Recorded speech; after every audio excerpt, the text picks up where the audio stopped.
Qualitative analysis is all about trying to make sense of your data. You try to systematically summarize what participants have given you. It involves identifying significant information and then developing codes and then find out the relationship between the codes and come up with themes and use the themes to address your research questions. But there are times where you may have to consider conducting automated text analysis.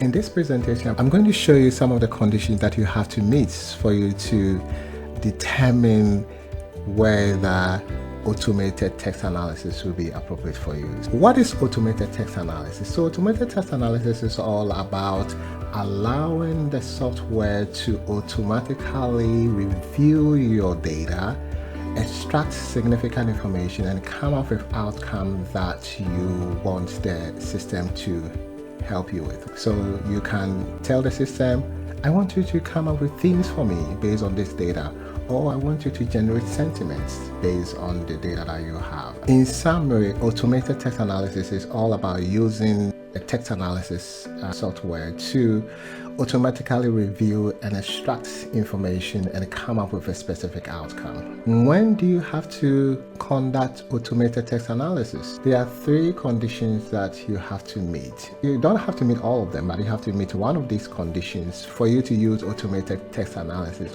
in a very effective way. So one of the conditions is that we normally use automated text analysis to do a quick overview of your data. And also, if you have a lot of data, a huge amount of data, you can also decide to use automated text analysis software. And lastly, if you want to determine where exactly you want to pay attention to manually analyze, you can use automated text analysis to help you to pinpoint an area that you need to do the manual coding, right?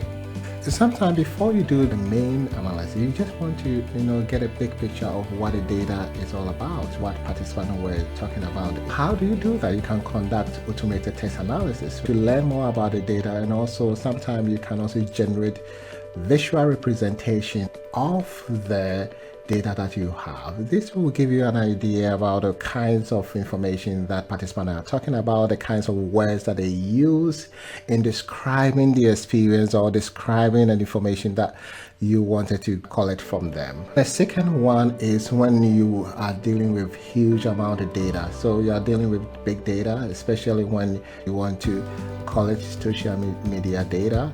Sometimes because of our limited time and resources, it's humanly impossible for you to analyze all the data. So you may have to think about using automated text analysis to help you make sense of your data. Another condition that you could meet is you can use automated text analysis to help you pinpoint where the relevant information is so that you can manually code. Because the information is huge, you can run automated text analysis to help you to focus on the relevant area. And when you identify the relevant area, you can manually code that information so that you don't spend all your time focusing on the areas that are not really relevant based on maybe your research question that you have. This is the information that I have for you. If you have questions, please contact me. I'll be happy to address them for you. So thank you for your time.